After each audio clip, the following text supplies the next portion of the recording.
असीम वकार साहब को जोड़ना भी चाह रहे इस डिबेट में। असीम वकार साहब बोलिए। असीम वकार साहब बोलिए। नहीं सर, बहुत शुक्रिया, आपका मौका दिया।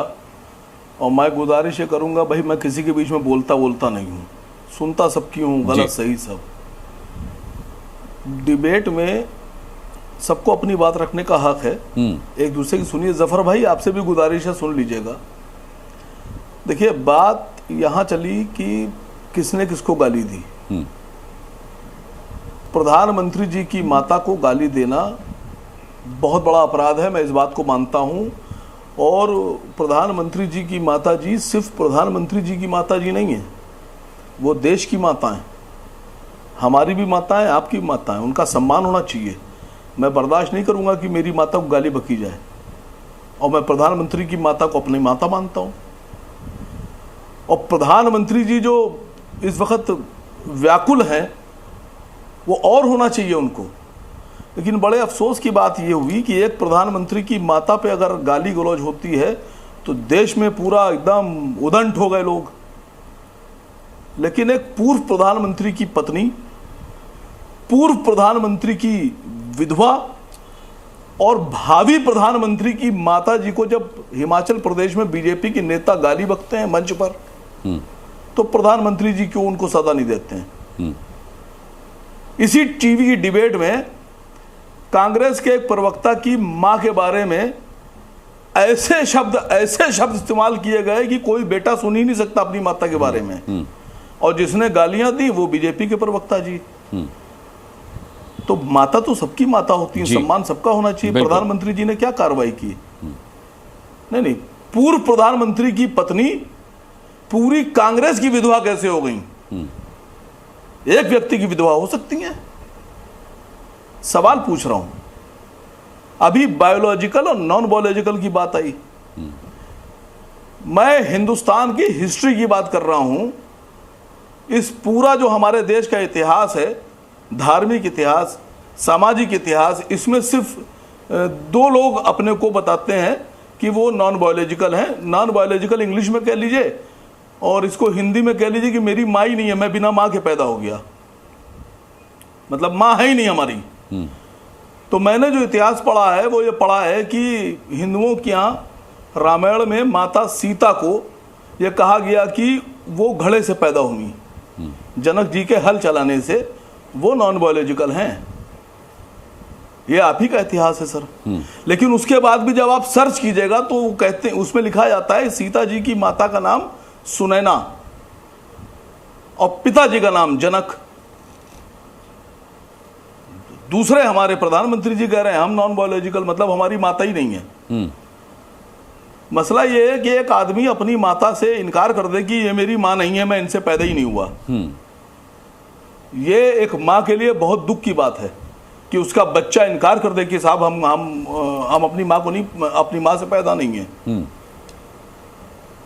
दूसरी बात मैं जफर इस्लाम साहब से पूछ रहा हूं कि साहब अगर आपके बड़े नेता हिमाचल प्रदेश के, मैं तो गाली भी नहीं बक पाऊंगा सर, वो आपकी टीवी पे आप काट देंगे, बीप लगा देंगे। नहीं, मैं आपसे उम्मीद भी नहीं करता कि आप गाली दें। सत्ती साहब ने बकी थी। नहीं, वो सत्ती साहब ने जो गाली बकी थी, मां की गाली भावी प्रधानमंत्री भारत के उनको दी थी, क्या उसके लिए आप कार्रवाई करेंगे? क्या उसके लिए भी आपको इतनी ही तकलीफ थी? क्या राहुल गांधी जी की मां को आप अपनी मां मानते हैं? भाई हम तो मानते हैं प्रधानमंत्री की मां को अपनी मां। मैं खाली सवाल पूछ रहा हूं सर। मैं जफर भाई से और ये बड़े सवाल हैं, ये खाली हम नहीं पूछ रहे हैं, ये देश का सवाल है सर। जफर भाई आप जवाब देना चाहेंगे या मैं आगे बढ़ूं?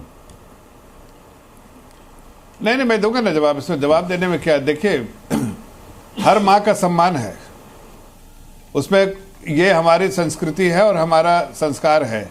लेकिन जब इनके मंच से अपनी ही कलीग हैं जो किसी की माँ है, उसको अगर आप टंच माल करके कांग्रेस का इतिहास उठा के देख लिए, एक नहीं अनेक इस तरह की बातें उन लोगों ने कहा है। किसी की माँ है, वो आपके पार्टी में है, लेकिन मजबूर है। एक माँ होने के साथ साथ वो पॉलिटिशियन भी है, लेकिन आपके परिवार से एक जो फैमिली है उस परिवार के साथ दूर है तो उसको गाली भी देते हैं आप, उसको टंच माल भी कहते हैं, उसको आप कुछ और भी कहते हैं, कई अलग अलग नामों से इनके बड़े बड़े नेताओं ने दिया है। तो माँ बहन का सम्मान तो आपने किया नहीं, कभी किया नहीं, मतलब ग्रेट मैन सर, कभी किया नहीं। और आज इतनी बड़ी बातें यहाँ आप रख रहे हैं। हकीकत ये है कि ये बातें आप लोगों ने करवाई। आपने प्रधानमंत्री जी को डायरेक्ट सामने से गाली देने के बजाय आपने दिलवाई गाली, अपने लोगों से दिलवाई, अपने मन से दिलवाई, और ये मन से दिलवाई इसलिए आप उसके लिए जिम्मेदार है। आप कह रहे हैं कि अपनी माँ को गाली नहीं दे सकते, मैं माँ मानता हूँ, तो आपने क्यों अपने मंच पे आपने क्यों रखा लोगों को जो गाली दिलवाने के लिए? आप क्यों रखा? अरे देश दुखी है, जनता इसका जवाब देगी आपको। आप लोग का जो ये स्टंट था कि किसी हम गाली नहीं देंगे, किसी से दिलवाएंगे, उसका नतीजा देख लीजिएगा क्या होगा। कुछ कहना चाह रहे हैं, उसके बाद मैं आगे बढ़ता हूं। जनता जवाब देगी कि आप लोगों ने आपने प्लान वे में प्रधानमंत्री जी की मां को गाली दी, प्लान वे में आपने लोगों को रखा और गाली दिलवाई। ठीक है, इसका जवाब असीम बकार साहब एक छोटी सी टिप्पणी। असीम बकार साहब, ठीक है, वो चाहे प्रधानमंत्री की माँ हो या सुरेंद्र राजपूत की माँ हो, चाहे वो आपकी अम्मी हो, चाहे मेरी मम्मी हो, ठीक है। अगर जिस दिन भाजपा और संघ ने गाली, सर मुझे जवाब दे लेने दीजिए सर। ठीक है, आप ही के साथी हैं सर ये सर आप बताएं। ठीक है, शुभराज भाई असीम बकार साहब को बोलने देते हैं। असीम बकार साहब बोलिए। सर जफर भाई, क्या हम लोग इतने गिर चुके हैं कि हम अपने ग्रुप में या अपने विरोधियों में किसी की मां को जर्सी गाय कह देंगे? और सर मैं आपसे गुजारिश करूंगा, आप प्रवक्ता हैं, आप राज्यसभा रहे हैं, आप बेहतरीन इंसान हैं, एक बार आप इंसान बनकर और मुसलमान बनकर भी सोचिए कि क्या आपके जो नेताओं ने गालियां बकी हैं माँ बहनों की, क्या उस पर कार्रवाई नहीं होना चाहिए? हैसियत इंसान आपको अंदर से गिलानी नहीं होती अपने लिए कि साहब आपका साथी गाली गलौज कर रहा है? आपको जवाब देता हूं। और जिसने प्रधानमंत्री जी की मां को गाली दी है, सुनिए सर, जिसने प्रधानमंत्री जी की मां को गाली दी है उसको सजाए मौत दीजिए, और नहीं दे सकते तो आजीवन कारावास दीजिए, मैं मांग कर रहा हूं सर। ठीक है, चलिए मैं आगे बढ़ता हूं। आप भी कर दीजिए मेरे साथ, एक 10 आप भी करिए मेरे साथ। 10 सेकंड। हाँ बोलिए। 10 सेकंड। देखिए जरा, वकार साहब अच्छे इंसान है, मैं उनसे एक बात कहना चाहता हूं। आपने मुझसे सवाल तो किया, लेकिन आपके इसी मंच पे, इसी डिबेट में कांग्रेस के प्रवक्ता बैठे हुए उस आदमी को जिनसे उन्होंने गाली दिलवाई, अपने मंच से एक रखा गाली देने के लिए, कहीं ना कहीं गाली उनसे दिलवाई, उसके बारे में एक बार भी निंदा उस कांग्रेस के प्रवक्ता ने नहीं की, और आपको ये मंजूर था। आपने इस बारे में कोई टिप्पणी नहीं, आपने इसकी टिप्पणी नहीं, आपने टिप्पणी कुछ नहीं की। वकार साहब, आपका ये डबल स्टैंडर्ड मुझे अच्छा नहीं लगा। मैं कहता हूँ, सुनिए मेरी बात, मेरी बात सुन लीजिए। आप बार बार सुरेंद्र राजपूत जी के बारे में बोल रहे हैं, उस बात को मैं गलत मानता हूं, और मैं कहता हूं कि वो गलत, मुंह से गलत निकला था, उन्होंने क्षमा भी मांग ली है। उन्होंने कहा गलत बोल दिया मैंने, मेरे मुंह से गलत निकल गया, उसी वक्त कह दिया उन्होंने। लेकिन क्या आपने निंदा की?